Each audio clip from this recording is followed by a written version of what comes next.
If decision making feels stressful, it usually means choices are being made from emotions, urgencies, or other people's opinions and validation. Instead, what you need to do is make a decision from a clear framework. And that's what we're going to talk about in today's video.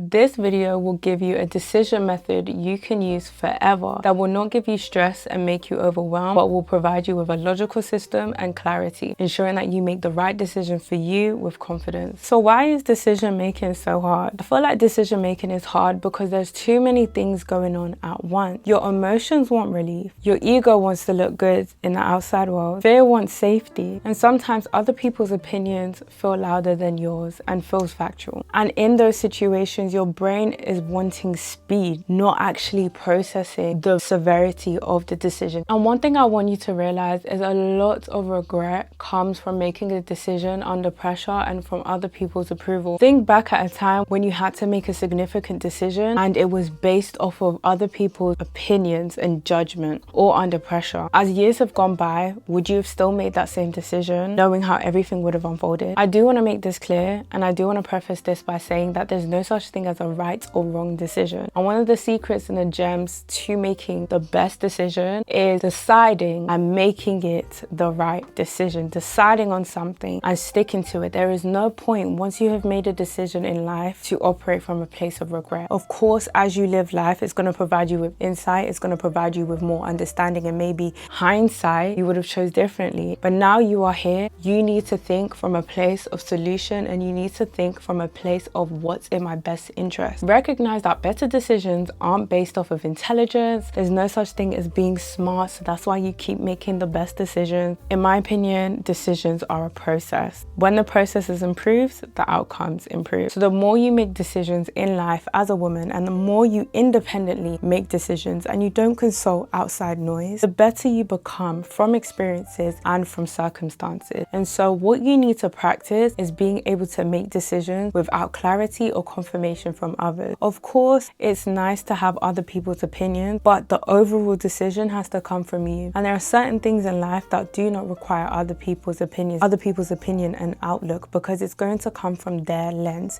It's going to come from a biased opinion. It's going to come from their experiences. It's going to come from their version, their judgment. And so it's never really smart or wise to follow what someone's recommending. You need to do what's best for you. You need to take time to analyze. You need to take time to weigh both the pros and cons of a decision and figure out what makes the best sense for you. Let's talk about a decision. Again, as I said, there's no such thing as a good or bad decision. You just need to make a choice and stick with it. However, I do want to give you 3 qualities of a good decision. Number 1, it matches your long-term values. Yes, the values, the frameworks, the belief systems you have. I hope you have some. If you don't, that's okay. I have a video coming up where we'll go into detail of how to actually set values and belief systems as a woman and finding the right ones for you. But the first decision quality is always asking yourself, does this align with my long-term values? Number 2, it is supported by real evidence and not just assumption. This goes back to my point where,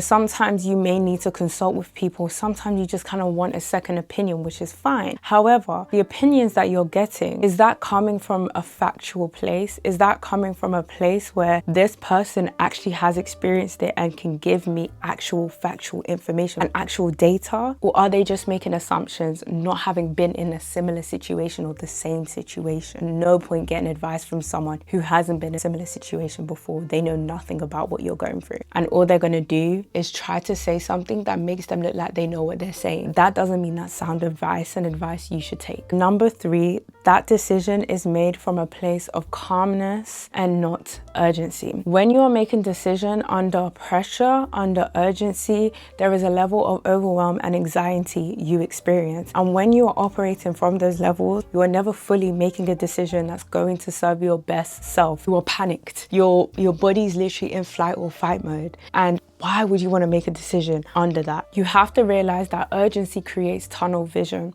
And so the tunnel vision will not see all the other elements of that decision. It's just seeing one thing. It wants to just decide and remove the panic and remove the anxiety. So it's thinking from survival mode. When you're operating from a place of calmness, your nervous system is regulated, you actually take time to recognize all the different elements, the pros and cons of things, and you just take time to see what's going to serve you the best. And this is what we need. The goal is not to remove emotion. This is not a video to say you need to be detached and whatnot, even though I'm pro detachment. That's another video, another topic for another time. But it's to ensure that your emotions is not the decision maker. Your emotions may have, you know, an opinion, but one thing about it, your decisions always need to be made from a place of logic. As women, we are natural emotional creatures. We have like 50,000 different hormones a month. It's not easy being a woman. Every time we make a decision, it's really important to ensure that we are practicing from a place of logic. This goes hand in hand with also understanding your menstrual cycle.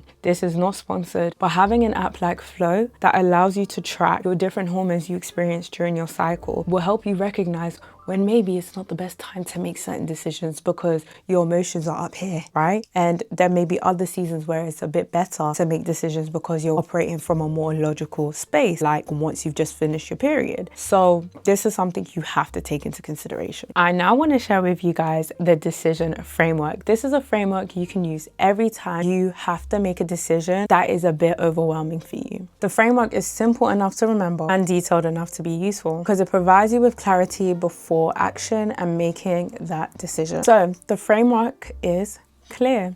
C.L.E.A.R. C stands for clarify the decision. L stands for list the different options. E stands for evaluate the evidence and cost. A stands for align with your current values and your future self. R stands for run the risk plan and decide if it's worth the risk. This framework is what you're going to use for every decision you make because it's going to provide you with the logic you need. You go step by step on the specific decision to see if it works and it gives you clarity. You list the different options. You evaluate what evidence is behind to see if that decision is right for you, if it's going to benefit you in a long term, right? Align. Is alignment present? Does this align with your future self? This is the best cheat code when it comes to decision making. Everything you do is for your future self. It's for your best version of yourself. It's for the woman you are today. The woman that is always seeking to improve. The woman that's always seeking to be her best version of herself. Does that decision align with that? Of course, you run the different risks. What type of risks are associated with that decision? This will determine whether it's a decision that you should go for. So I want to go into a little bit of detail for each point. So let's talk about clarification. I need you to clarify what the decision actually is. Bad decisions tend to be vague. They don't tend to provide the detail that is required for you to understand what you are doing. When it feels rushed, when it feels under pressure, those decisions that you make are vague, feels attached to your emotions. So for example, should I stay? Sounds very vague. There's no clarity behind that. Instead, ask yourself, should I continue investing in someone whose behavior is inconsistent?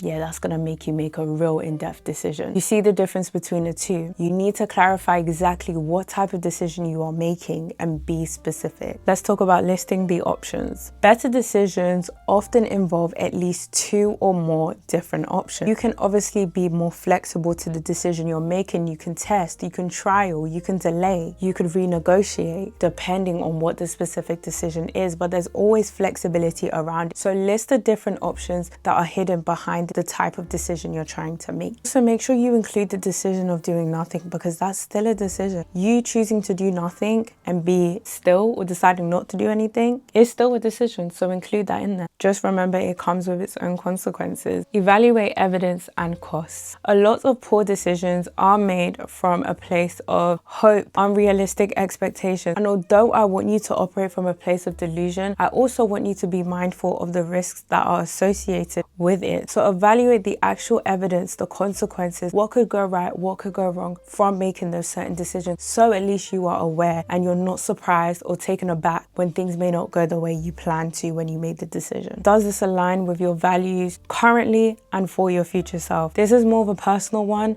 rather than a reactive one. When you think of a decision, you need to think of the cost short term and long term. It may feel right in the moment to make a specific decision, but long term it may not benefit your future self. So you need to recognize this and understand, is this decision going to align with my values long term in my life? Will this provide a benefit for me?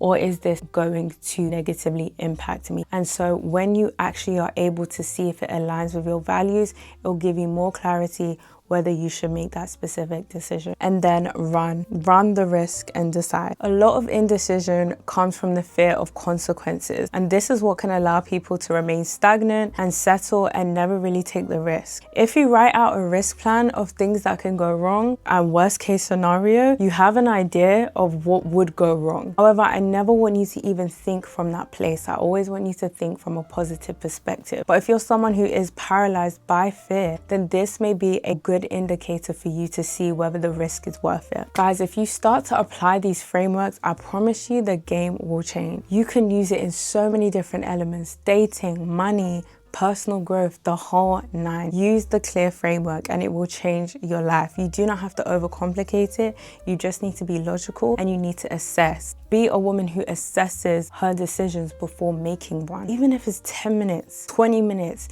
to be in a space of tranquility, calmness, to make the right decision. Go for it. And ladies, always remember there's no such thing as a wrong decision. Yes, sometimes we have to take risks in life, and though it may feel like it's not panning out the way we want it to, decide that you're going to make it the right decision. Decide that you're going to operate from a place of solution. You're going to operate from a place of, what steps can I take to make this the right decision? What steps can I take to make sure that I don't have to experience the consequences and the risk? Because there's always a way, but you have to operate from a framework, from a mindset, from solution, from I'm gonna be proactive, not from a victim mentality. You have to remove the limiting beliefs and the victim mentality, because those things are what's gonna stop you from achieving the elevation, the life that you want. There's no such thing as a bad decision. You get better every time you make a decision, but make sure you make decisions for you and you alone. You can get advice, but do not let the advice be your heavy influence on you making a decision in life. That is it for this video, guys. If you enjoyed content like this, definitely sign up to the Inner Boss Hub Circle. The link will be down below. This is a platform where we as women are elevating and becoming the best versions of ourselves. We are currently on a 90-day transformation for summer. So if that's something you are interested in and you want resources, accountability and community as well as results, click the link in the bio to sign up while prices are still at founding members rate. I will catch you guys in a bit. Take care. Stay blessed.